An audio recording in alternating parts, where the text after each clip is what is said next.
सत्संग व सुमधुरम। सत्य तो सबसे मीठा है, लेकिन इतना मीठा नहीं कि शुगर फैला दे। आजकल लोगों को मीठे से इतनी दिक्कत, इतनी परेशानी कि लोग मीठा वचन बोलना भी छोड़ दिए हैं, कहीं शुगर न हो जाए। बोलिए भगवान बुद्ध की। तो सत्य मधु सम मीठ करुण विष तूला, सत्य सनातन मंगल मूला। कह रहे कि मधु के समान मीठा हो, चाहे विष के समान कड़वा हो, लेकिन सत्य हमेशा से, सनातन का अर्थ होता है इटर्नल, जो अनादि काल से चला आ रहा है। एस धम्मो सनातनो, इसलिए भगवान बुद्ध ने कहा कि यही सनातन धर्म है। यही सनातन धर्म है। समझ रहे ना कि सत्य सनातन मंगल मूला। सत्य बोलेंगे तो हमेशा कल्याण करेगा, चाहे भले शुरू में लगे कि मामला बिगड़ गया, लेकिन सच बोला है आपने ना, तो पहले मामला बिगड़ा मिलेगा, लेकिन वो सच में सुधरा हुआ होता है। आप सत्य बोलना तो सीखिए। झूठ बोल करके धोखा दे सकते हैं, हृदय किसी का तोड़ सकते हैं, बेईमानी कर सकते हैं, फिर दोबारा आप किसी के विश्वास पात्र नहीं हो सकते। लेकिन सत्य बोलेंगे, कितना भी बड़ा अपराध है, सत्य बोला है तो कभी न कभी विश्वास पात्र बनेंगे ही। अरे गलतियां तो होती ही हैं, गलती करना तो आदमी का स्वभाव है, गलती हो ही जाती है, लेकिन सत्य असत्य बोलना ये स्वभाव नहीं होता है। ये तो अपने इंटेंशन के ऊपर होता है। आदमी जब जैसा चाहे वैसा बोले। तो मधु के समान मीठा हो, विष के समान कड़वा हो, हमेशा सत्य कल्याणकारी होता है। लेकिन ध्यान रखें, सत्य बोलते समय मीठा और कड़वा का बोध न करें कि अच्छा लगेगा कि बुरा लगेगा। अपितु क्या विचार करें? बहुहित हानि लाभ मन लेख। सोचें कि इससे कितने लोगों की हानि हो जाएगी। कोई निर्दोष व्यक्ति है, उसे कई गुंडे दौड़ाते हुए आ रहे हैं और भागते भागते आपके घर में छुप गया। तो आपसे पूछा कि अरे एक आदमी को दौड़ते हुए देखा क्या तूने? तो क्या कहेंगे आप? सत्य बोलेंगे ना? हाँ, हमारे घर में तो है। यहां आपका सत्य झूठा हो जाएगा, झूठे से भी ज्यादा खतरनाक हो जाएगा आपका सत्य, क्योंकि निर्दोष व्यक्ति है, उसे बचाना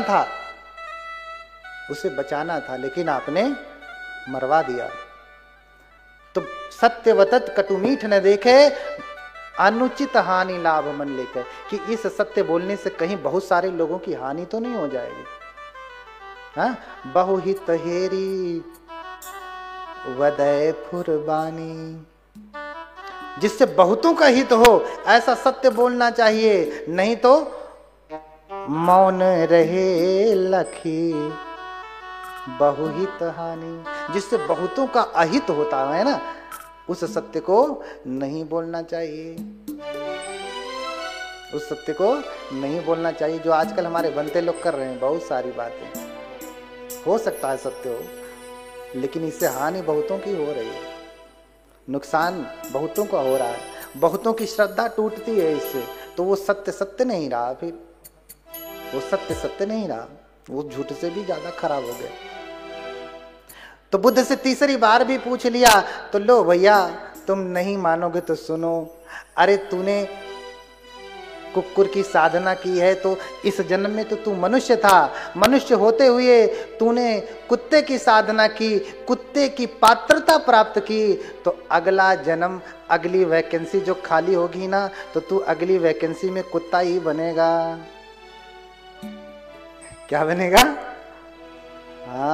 बोलिए भगवान बुद्ध की।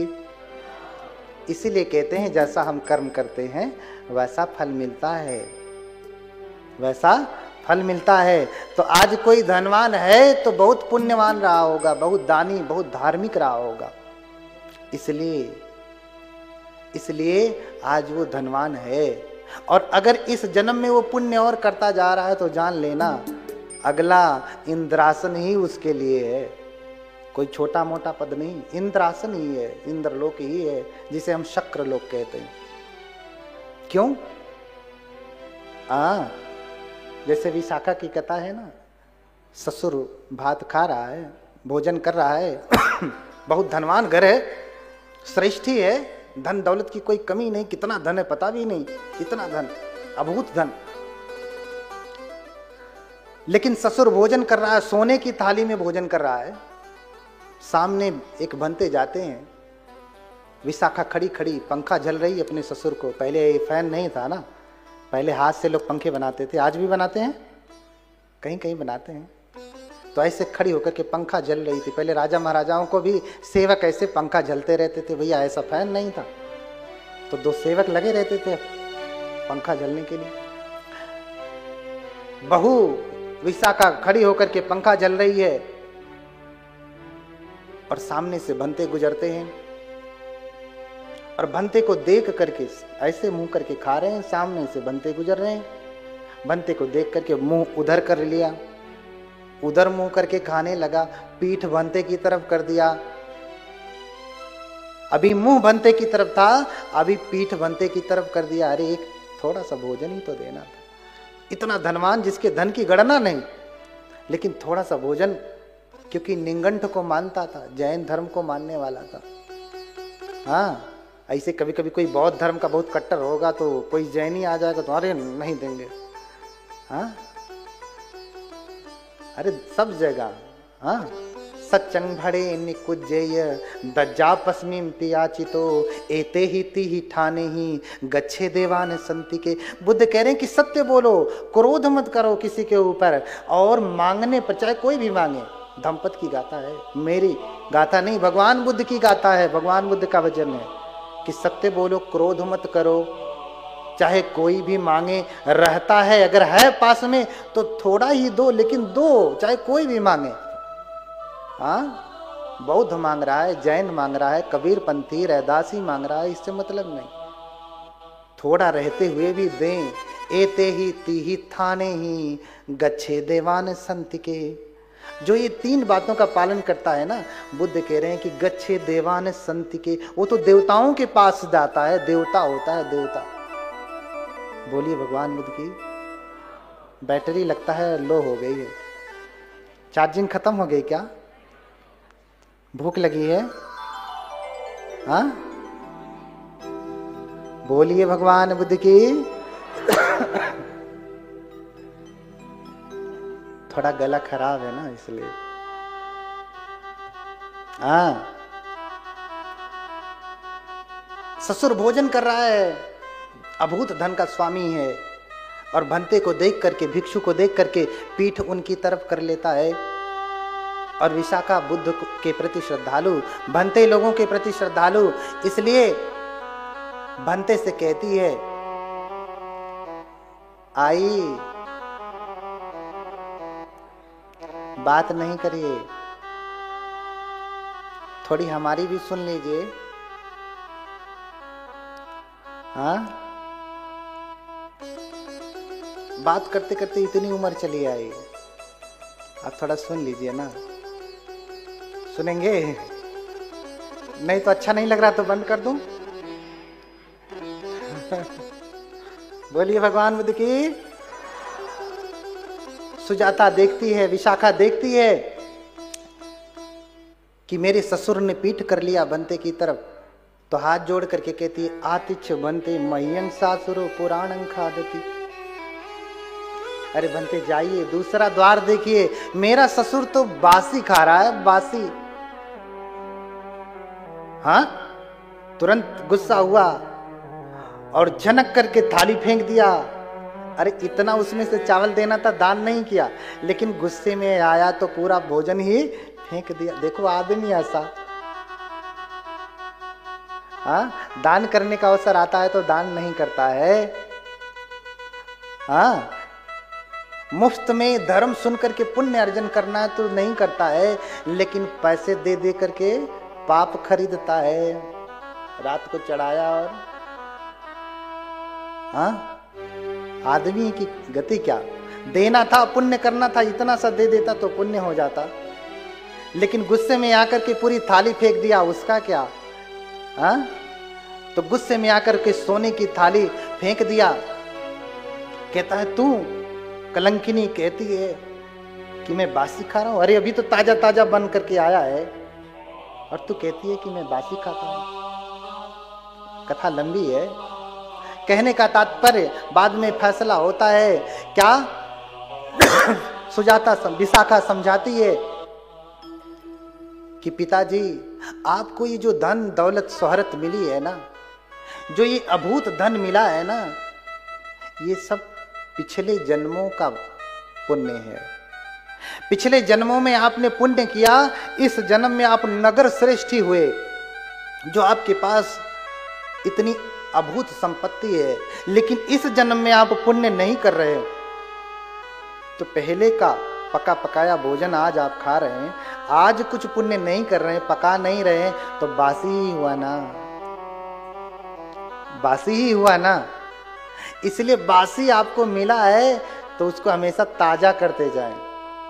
हाँ, सीखें, कुछ बड़े लोगों से सीखें कि ताजा कैसे किया जाता है। हाँ, सीखें कि ताजा कैसे किया जाता है। तो अगर आपका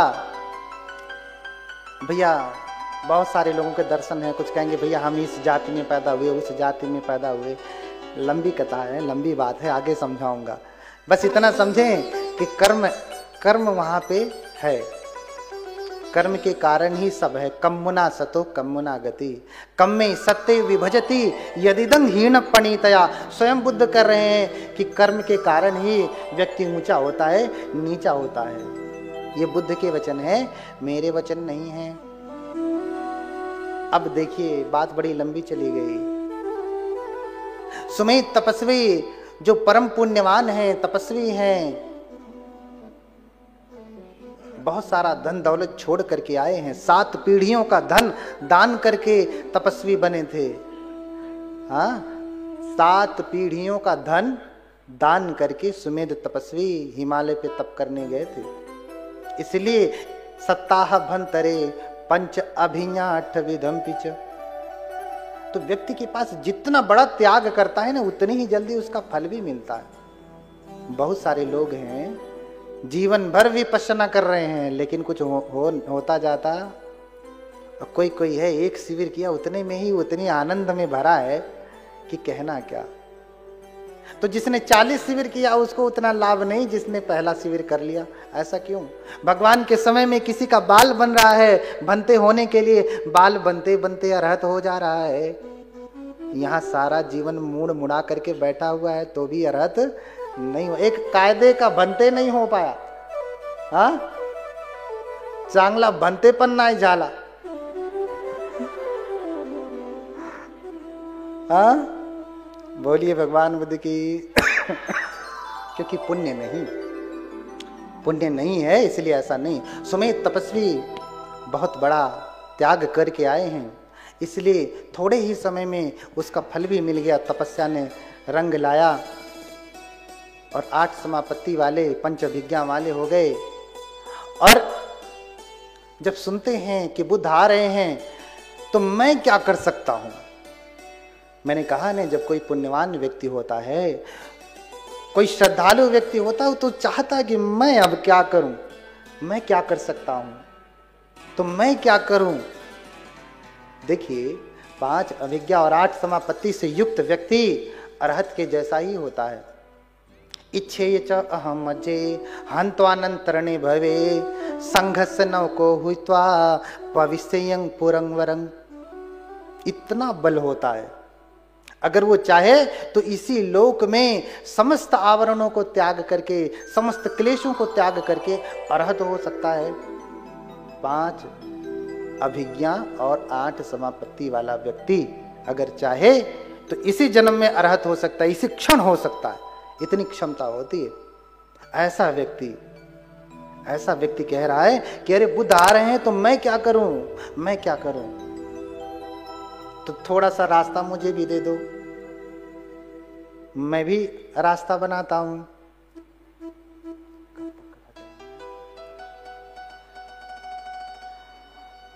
हाँ?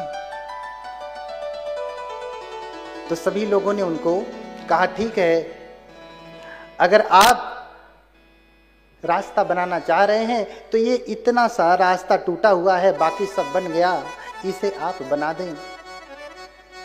कहते हैं ठीक है, कहते हैं ठीक है, और फावड़ा थमा देते हैं सभी लोग। सुमेध तपस्वी फावड़ा लेकर के रास्ता बनाने लगते। इतना बड़ा तपस्वी आज भगवान बुद्ध के आगमन में रास्ता बनाने जा रहा। मन में सोच रहे कि अगर मैं चाहूं तो अपने रिद्धि बल से, योग बल से यूं करूं और रास्ता बन जाएगा। हाँ? अगर मैं चाहूं अपने योग बल से यूं चुटकी में रास्ता बना सकता हूं।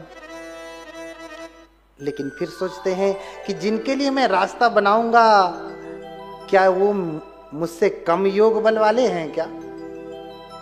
हाँ? अरे वो तो चलते हैं तो अपने आप रास्ता बनता जाता है बिना कुछ किए। वो तो मुझसे कई सौ कई करोड़ गुना ज्यादा योग से संपन्न है, रिद्धि बल से संपन्न है। उनके लिए मैं जो है योग बल से, रिद्धि बल से रास्ता बनाऊंगा, ये तुच्छता नहीं है। अरे सूरज को दीपक दिखाने जैसा नहीं होगा। रास्ता किसके लिए बनाना? बुद्ध के लिए, वो भी रिद्धि बल से। इसलिए आचार्य शंकर भी बुद्ध के बारे में कहते हैं कि योगी नाम चक्रवर्ती स बुद्ध तथागत। वो तथागत, वो बुद्ध योगियों में चक्रवर्ती हैं। जैसे राजाओं में सबसे बड़ा राजा कौन होता है? चक्रवर्ती होता है। वैसे ही बुद्ध योगियों में सबसे बड़े योगी हैं, चक्रवर्ती की तरह से। कौन? योगी नाम चक्रवर्ती। तो उन भगवान के लिए मैं योग से रास्ता बनाऊंगा। हाँ? इसलिए फावड़ा पकड़ लेते हैं, नहीं नहीं नहीं, मैं अपने हाथ से बनाऊंगा। हाँ? तेरंधन जसा धीरा याचित्वान पदेशकं लभित्वा विसमंठानं समंकातं समारभि। इसलिए फावड़ा हाथ में लेते हैं कि ना ना न जादू से बनाना है, ना शक्ति से बनाना है, अब तो मुझे अपने हाथ से श्रम करके ही बनाना है। अब सोचिए, कोई व्यक्ति तप करके आया हो, सप्ताह भर एक ही जगह बैठा हो, उसका शरीर तो पहले ही अकड़ जाएगा। दूसरी बात, वो ऐसे घर से थे, ऐसे धनवान घर से जहां कभी फावड़ा उन्हें छूने की नौबत नहीं आई। सहस्त्र बैलों की खेती थी, 1000 बैलों की खेती उस समय। हाँ? तो सोचिए, राजा थे, राजा पुत्र ऐसे समझिए। तो राजा कभी फावड़ा पकड़ता है क्या? राजा का पुत्र फावड़ा पकड़ता है क्या? तो सुकुमार। लेकिन फिर भी बुद्ध के लिए रास्ता तो बनाना ही है। हाँ, क्योंकि बुद्ध के लिए मेरा जीवन भी कम है, इसलिए फावड़ा पकड़ लेते हैं और रास्ता बनाने लगते हैं। रास्ता बनाने लगते हैं। उधर भगवान बुद्ध अपने 100,000 भिक्षुओं के साथ आते हैं। कभी 100,000 भिक्षुओं का संग देखा है आपने? देखा है? सोचिए ना, जब 100,000 भिक्षु कहीं एकत्र हो जाएं तो वो छटा कैसी होगी, देखना हो तो थाईलैंड जाया करिए। जब धम्मकाया में प्रवज्ञा होती है वर्ष में एक बार, 100,000 क्या लाखों लाखों लोग बनते एक साथ। हाँ, एक साथ बनते हैं, इतने भिक्षुओं का संग होता है। तो भिक्षु सत सहज से ही चतु ही विमले ही तंग।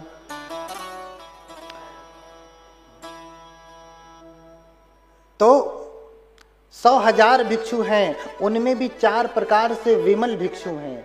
4 प्रकार से विमल क्यों कहा? चतु ही विमले ही तंग। 4 प्रकार से पावन हैं, पवित्र हैं, निष्कलंक हैं। क्यों कहा?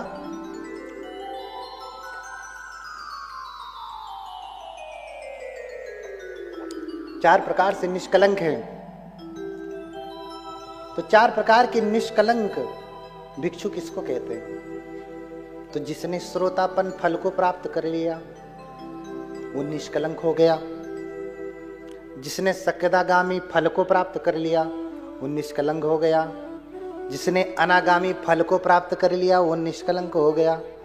जिसने अरहत्व को प्राप्त कर लिया वो निष्कलंक हो गया।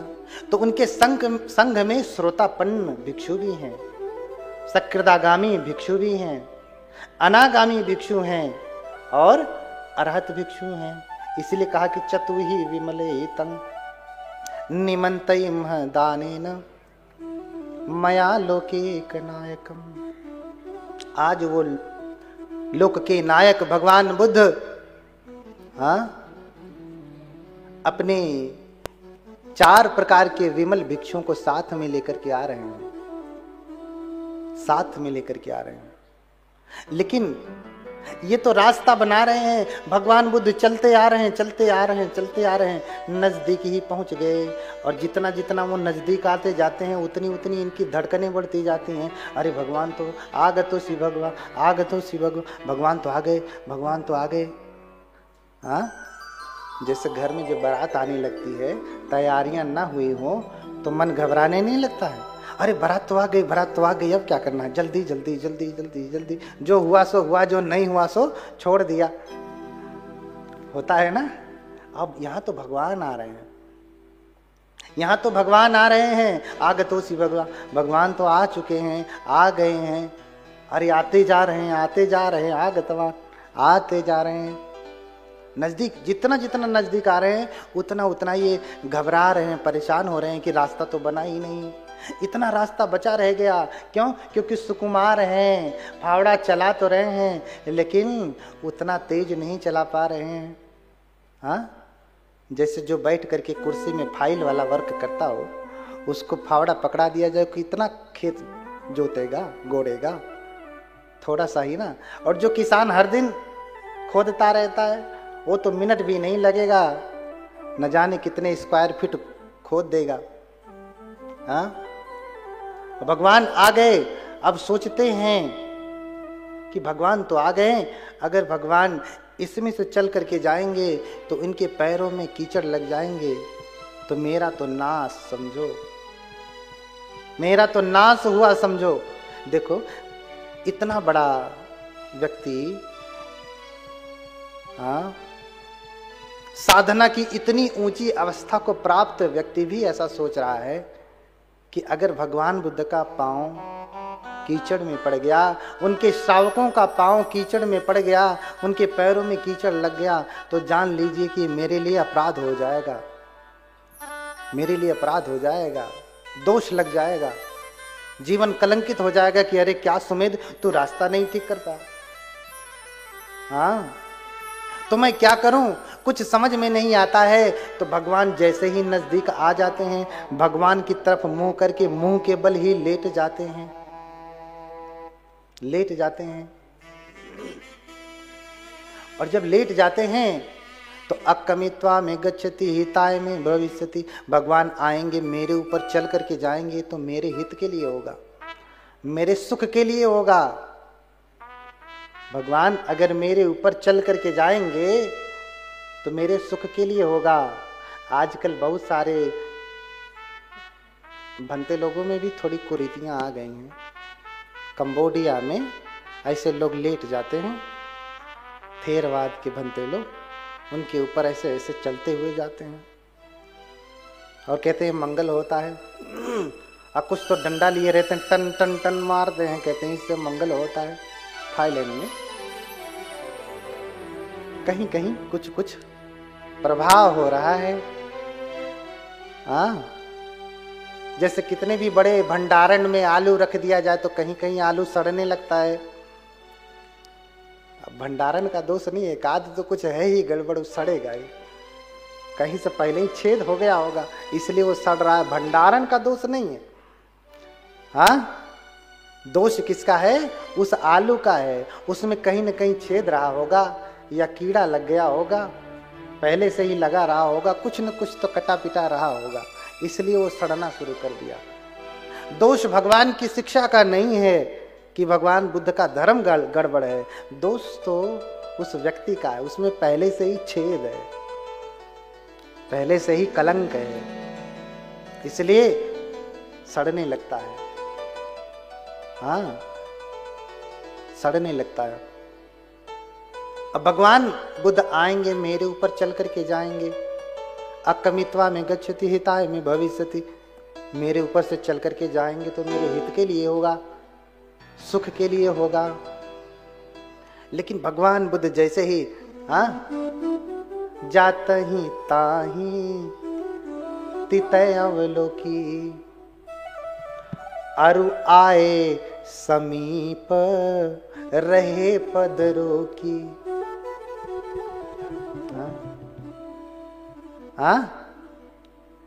जात ही ताही तितय अवलोकी, आए समीप रहे पदरों की। अरे देख लिया कि ये लेट गए हैं, दूर से ही देख रहे हैं कि हो क्या रहा है। अब पास ही आ रहे हैं तो सामने क्या हो रहा है दिखेगा नहीं, देख रहे हैं कि अभी तो फावड़ा चला रहे थे, अब आप फावड़ा फेंक करके लेट गए हैं। और भगवान भी पास आते हैं, आए समीप रहे पदरों की, वहीं रुक गए, पांव को रोक लिया। भगवान कारुणिक होते हैं, भगवान किसी के ऊपर चलते नहीं हैं, किसी को कुचल करके मंगल नहीं करते हैं। अरे भगवान में इतनी क्षमता है ना। संदर्शने नेवहि तथागतानाम प्रभापदेशेन शरीर लगने। उन तथागत का अगर दर्शन भी मात्र हो जाए ना, उनकी प्रभा से सारा जीवन सुधर जाता है। बोलिए भगवान बुद्ध की। कुचलने की नौबत नहीं आती, भगवान कभी किसी को कुचलते नहीं हैं। संदर्शने ने वही तथागतानाम प्रभापदेशेन शरीर लगने। भगवान आकर के रुक जाते हैं और फिर उन्हीं से पूछने लगते हैं कि अरे क्यों लेटे हो, क्यों लेटे हो। तो भगवान भगवता जानता पश्यता पुच्छति। आप जब भी त्रिपिटक पढ़ेंगे तो भगवान जानते हैं सब कुछ, देखते हैं सब कुछ, फिर भी पूछते हैं। जैसे जज के पास तमाम सबूत और गवाह को मद्देनजर रख लिया, फिर भी पूछता है भैया आप कुछ कहेंगे अपनी सफाई में। अरे जब भगवान अवसर देते हैं तो जज क्यों नहीं देगा। तो आए समीप रहे पदरों की। भगवान पूछते हैं, रुक जाते हैं और पूछते हैं कि क्यों लेटे हो, क्या इच्छा लेकर के लेटे हो, क्या कामना लेकर के लेटे हो। तो भगवान जब ऐसा पूछते हैं तो सुमेध सोचते हैं कि भगवान मुझसे मेरा मनोरथ पूछ रहे हैं। अरे जिनकी मैं कामना करता था कि बुद्ध का कितना तेज है, आज उन भगवान का मुझे दर्शन हो गया। बुद्ध का दर्शन तो बड़ा दुर्लभ है। अहो अहो बुद्धम अनंत तेजसम, अहो अहो बुद्धम अनंत तेजसम,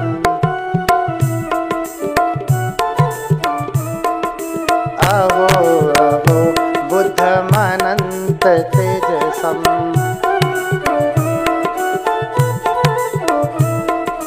अहो अहो सागर मेरो गुलमम, अहो अहो सागर मेरो गुलमम, अहो अहो सागर मेरो गुलमम, अहो अहो सागर मेरो गुलमम, अहो अहो महाकारुणिक तथागत,